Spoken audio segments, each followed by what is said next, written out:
أعوذ بالله من الشيطان الرجيم.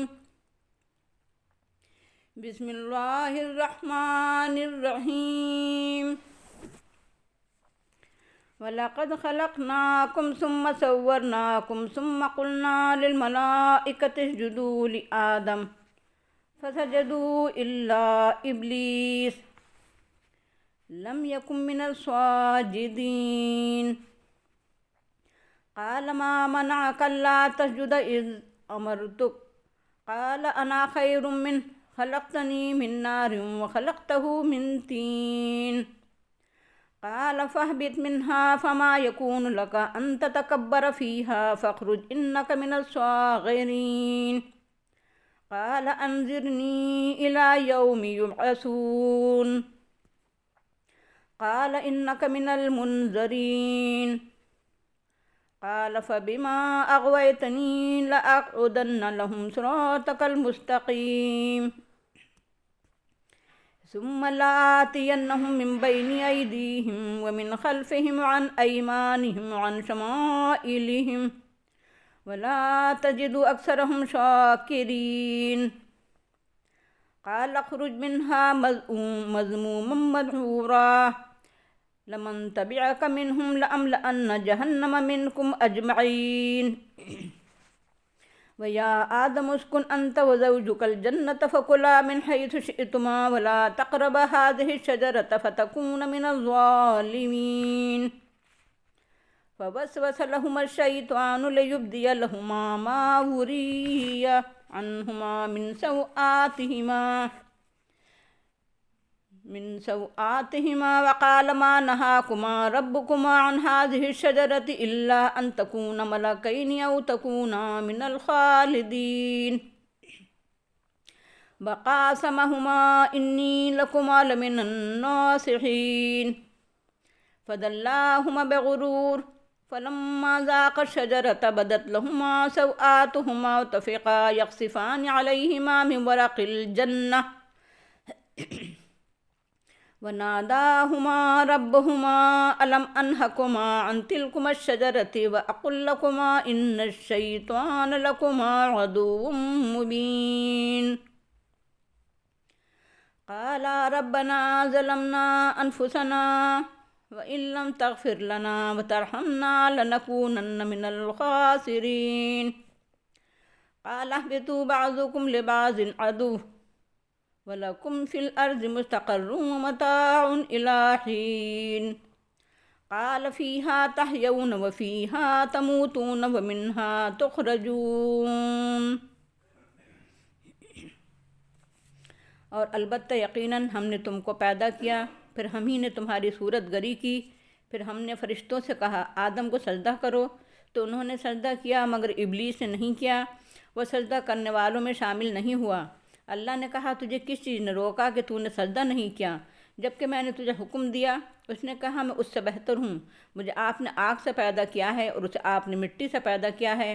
فرمایا اتر جا، اس سے تیرے لیے روا نہیں ہے کہ تو اس میں تکبر کرے، تو نکل جا، یقیناً تو ذلیلوں میں سے ہے۔ اس نے کہا مجھے اس روز تک کے لیے مہلت دے جس روز سب دوبارہ اکٹھا کیے جائیں گے۔ فرمایا تو چھوڑے گئے لوگوں میں سے ہے۔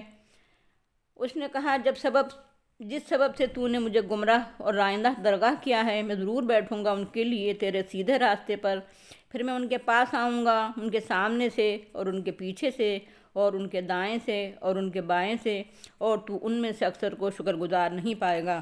کہا نکل جا اس سے مذمت زدہ ٹھکرایا ہوا ہو کر، البتہ ان میں سے جو تیری پیروی کریں گے تو میں تم سب سے جہنم کو بھر دوں گا۔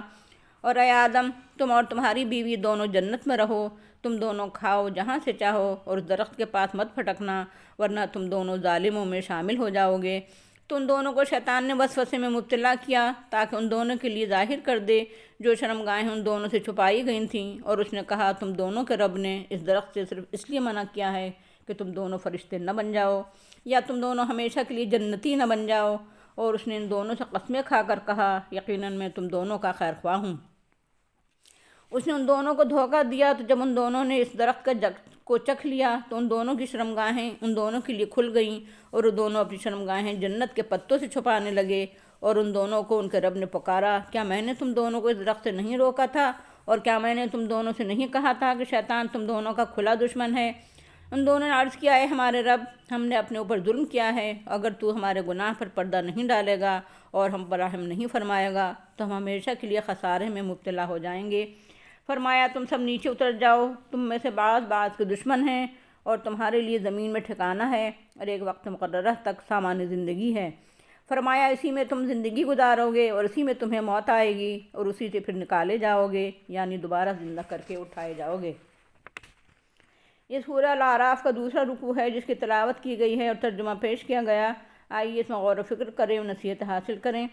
پوری کائنات اور خود انسان کا وجود شاہد ہے کہ انسان اور کائنات کو اللہ نے اور صرف اللہ نے پیدا کیا ہے، کیونکہ کائنات اور انسان کو پیدا کرنے کے لیے جن قدرتوں، جن حکمتوں، جن صلاحیتوں اور خوبیوں اور کمالات کی ضرورت ہے، اور جس علم اور ذہانت اور منصوبہ بندی کی استعداد اور جن اختیارات اور جس اقتدار کی ضرورت ہے، وہ اللہ کے علاوہ اور کسی میں نہیں پایا جاتا۔ اس لیے اللہ تعالیٰ زوردار الفاظ میں فرماتا ہے کہ البتہ یقیناً ہم ہی نے تم کو پیدا کیا، صرف پیدا ہی نہیں کیا بلکہ حسن جمال کے ساتھ پیدا بھی کیا، صورت گری بھی کی، نوک پلک سے درست بھی کیا۔ صرف اتنا ہی نہیں، اشرف المخلوقات بنایا اور خلافت ارضی کے منصب جلیل سے بھی نوازا، اور اسی لیے کائنات میں اپنے جن نورانی اطاعت گزار بندوں کو انتظام پر لگا رکھا ہے، ان کو انسان کے آگے مسخر بھی کر دیا، اور اس تسخیر و موافقت کی علامت کے طور پر ان سے سجدہ بھی کرا دیا۔ ملکوتی طاقتوں نے انسان کی اشرفیت اور خلافت کو تسلیم کر لیا اور اس کے آگے جھک گئیں، لیکن شیطانی طاقتوں نے انسان کی اشرفیت اور خلافت کو چیلنج کیا اور اس کے آگے جھکنے سے انکار کر دیا۔ اللہ نے انسان کو پیدا کیا، اللہ نے انسان کی صورت گری کی، اللہ نے انسان کے آگے فرشتوں کو جھکا دیا اور اسے اشرف و اکرم بنا دیا، زمین کی خلافت دی۔ ان سب کا تقاضا تھا اور ہے کہ انسان اللہ تعالیٰ کا ہمہ پہلو شکر گزار بندہ بن کر زندگی گزارے، مگر انسان کے کھلے دشمن ابلیس نے، تمام شیطانی طاقتوں نے نہ صرف اس کو آگے جھکنے سے انکار کیا، اس کے آگے جھکنے سے انکار کیا، بلکہ اس سے اپنی ذلت و خواری کا انتقام لینے کے لیے اللہ تعالیٰ سے قیامت تک کی مہلت عمر حاصل کر لی، اور اللہ تعالیٰ سے صاف صاف کہا کہ میں آدم کی اولاد کو بہکاؤں گا، ان کے دلوں میں وسوسے ڈالوں گا، کیونکہ انسان کے آگے نہ جھکنے ہی کی وجہ سے اے اللہ تو نے مجھے رائے درگاہ قرار دیا ہے، اس لیے میں تیرے سیدھے راستے پر ان کے لیے بیٹھوں گا، ان کے آگے سے آؤں گا، ان کے پیچھے سے آؤں گا، ان کے دائیں سے، ان کے بائیں سے، ہر طرف سے اور ہر طرح سے ان کو بہکاؤں گا، اور ان میں سے اکثر کو تیرا ناشکرہ بنا کر چھوڑوں گا، اور تیرے سیدھے راستے پر چلنے میں رکاوٹ ڈالوں گا اور انہیں گمراہ کر کے چھوڑوں گا۔ اور جب اللہ نے اس سے پوچھا کہ تو نے آدم کو سجدہ کیوں نہیں کیا جبکہ میں نے تجھ کو حکم دیا تھا؟ بولا، میرا خمیر تو نے آگ سے تیار کیا تھا، میں آتشی ہوں، میرا عنصر اعلیٰ اور عرفہ ہے، اور انسان کا خمیر تو نے مٹی سے گوندھا تھا اور اس کا عنصر خاک ہے، پستر خوار ہے۔ مگر اس نادان نے مادے پر نظر ڈالی اور یہ نہ دیکھا کہ حکم کون دے رہا ہے، اس کے غرور و تکبر نے، اطاعت خدا بندی کے خلاف ورزی نے اسے رائے درگاہ کیا۔ اللہ تعالیٰ نے فرمایا، تو اس تکبر اور غرور زیب نہیں دیتا، جا نکل یہاں سے، تو ذلیلوں اور خواروں میں شامل ہوا۔ اللہ نے تجھے تیرے کرتوت کی وجہ سے مذمت زدہ اور دھتکارا ہوا قرار دے دیا۔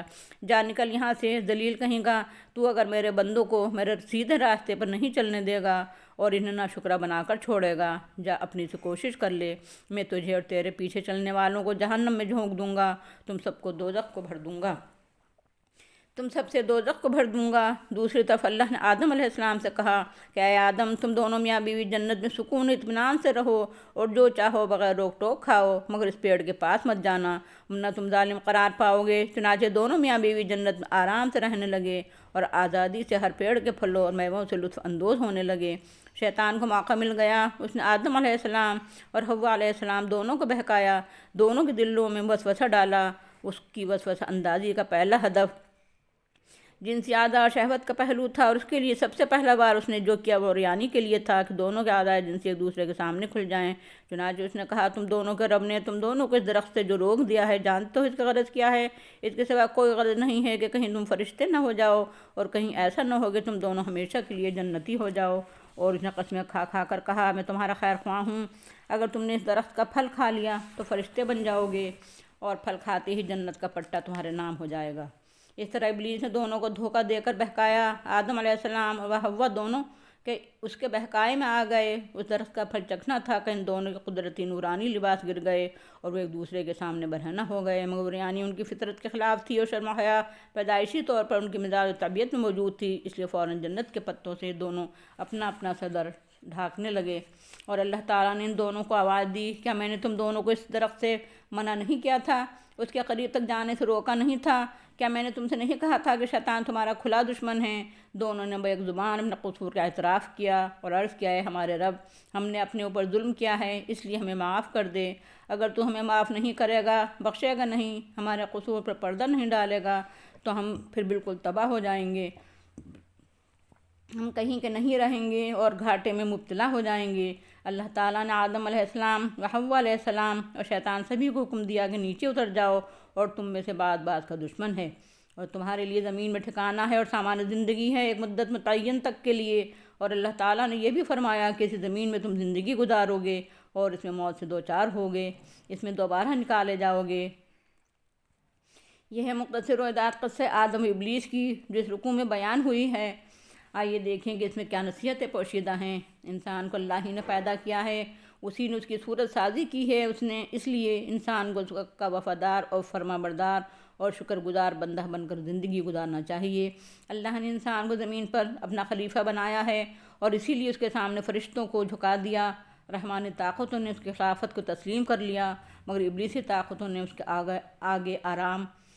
کے آگے رام ہونے سے انکار کر دیا۔ اس لیے انسان کو نہ صرف بندگی رب کرنا ہے بلکہ خلافت کی ذمہ داریاں بھی انجام دینا ہیں، دنیا کو بنانا اور سنوارنا بھی ہے، اور اللہ تعالیٰ کے قوانین اور احکام جاری و نافذ بھی کرنا ہے۔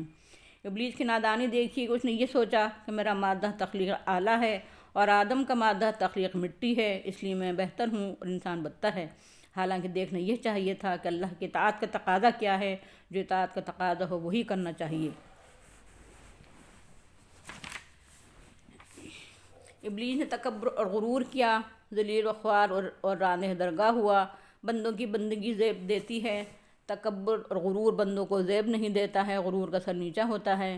شیطان نے انسان کو بہکانے کا عہد کیا ہے، اس لیے انسانوں کو اس سے ہوشیار رہنا چاہیے۔ انسانوں کو چاہیے کہ اللہ کی صراط مستقیم پر چلیں اور اس کے شکر گزار بندے بن کر رہیں۔ اللہ تعالیٰ شیطان اور اس کے پیچھے چلنے والوں سے جہنم کو بھر دے گا۔ شیطان جنس اور شہوت اور عریانی کی راہ سے انسان کو گمراہ کرنا چاہتا ہے۔ انسان کے اندر بلندی پر پہنچنے، جنت کی نعمتوں سے ہمیشہ کے لیے ہمکنار ہونے کی فطری طور پر خواہش اور طلب ہے۔ اس بہانے سے دھوکہ دیا جا سکتا ہے۔ شیطان بھی اگر قسمیں کھا کر اپنا خیر خواہ ہونا ثابت کرے تو انسان اس کے دھوکے میں آ سکتا ہے۔ اللہ نے انسان کو فطری طور پر حیا اور شرم کے زیور سے آراستہ کیا ہے، اسی لیے تو جنتی نورانی قدرتی لباس سے محروم ہوتے ہی آدم علیہ السلام و حوا علیہ السلام نے اپنے اپنے صدر کو پتوں سے جھانپنے کی کوشش کی۔ ہم کو اپنے اس فطری زیور کو ضائع کرنے سے بچنا چاہیے۔ اللہ کے اطاعت اور فرمانبرداری کی خلاف ورزی ایسا گناہ اور جرم ہے کہ اس کے نتیجے میں آدمی عریاں ہو جاتا ہے اور اللہ کی قدرتی حفاظت سے محروم ہو جاتا ہے۔ چنانچہ اس درخت کا پھل چکھتے ہی جنتی لباس گر گیا۔ غرض کہ انسان فطری اور طبعی طور پر شرم و حیا اور ندامت کا جذبہ اپنے اندر رکھتا ہے۔ شیطان اس کے چیلے انسان کو جنس اور شہوت اور عریانی کی راہ سے گمراہ تباہ کرنا چاہتے ہیں۔ انسان کی یہ خوبی ہے کہ برائی اور گناہ کو برائی اور گناہ سمجھ کر قبول نہیں کرتا، برائی کو بھلائی اور گناہ کا ثواب بنا کر اس کے سامنے لایا جاتا ہے، تب وہ دھوکے میں مبتلا ہو کر برائی اور گناہ میں ملوث ہو جاتا ہے۔ انسان فطری و طبعی طور پر مقام ملکوتیت اور عرفہ و اعلیٰ مقام حاصل کرنا چاہتا ہے اور یہ چاہتا ہے کہ اسے ہمیشہ کی زندگی میسر آ جائے۔ شیطان اسے یہی دھوکہ دیتا ہے کہ میں تمہارا خیر خواہ ہوں اور تمہیں بلندی سے ہمکنار کرنا چاہتا ہوں اور ہمیشہ کی زندگی کی راہ دکھاتا ہوں اور تمہارا خیر خواہ ہوں۔ یہ بات 100% غلط ہے کہ شیطان نے پہلے حوا علیہ السلام کو بہکایا اور پھر انہوں نے آدم علیہ السلام کو پھسلایا، بلکہ شیطان نے دونوں کو بہکایا اور دونوں کو دھوکہ دیا اور دونوں اس کے فریب میں آ گئے۔ انسان نے خاص پیڑ کا پھل کھا کر اللہ کی نافرمانی کی اور اس معصیت کے نتیجے میں اللہ کا عطا کردہ لباس اتر پڑا اور انسان پر خود اپنی پردہ پوشی کی ذمہ داری آ پڑی۔ قرآن کے نزدیک نجات اور فلاح کی راہ صرف یہ ہے کہ آدمی فکر و عمل اور اخلاق و کردار اور زندگی کے رول میں، زندگی کے گوشوں اور میدانوں میں ہدایت اور قانون پر دستور اور ان احکام پر عمل کرے جو اللہ نے اتارے ہیں اور دوسرے لوگوں کی ہدایت، احکام اور قانون پر نہ چلے۔ قصہ آدم و ابلیس سے یہی بات واضح کرنا مقصود ہے کہ آدم علیہ السلام کی راہ وہ ہے جس کی طرف محمد صلی اللہ علیہ وسلم اور قرآن مجید بلا رہا ہے، اور ابلیس کی راہ وہ ہے جس پر محمد صلی اللہ علیہ وسلم اور قرآن کے مخالفین چل رہے ہیں۔ وآخر دعوانا ان الحمد للہ رب العالمین۔ السلام علیکم ورحمۃ اللہ وبرکاتہ۔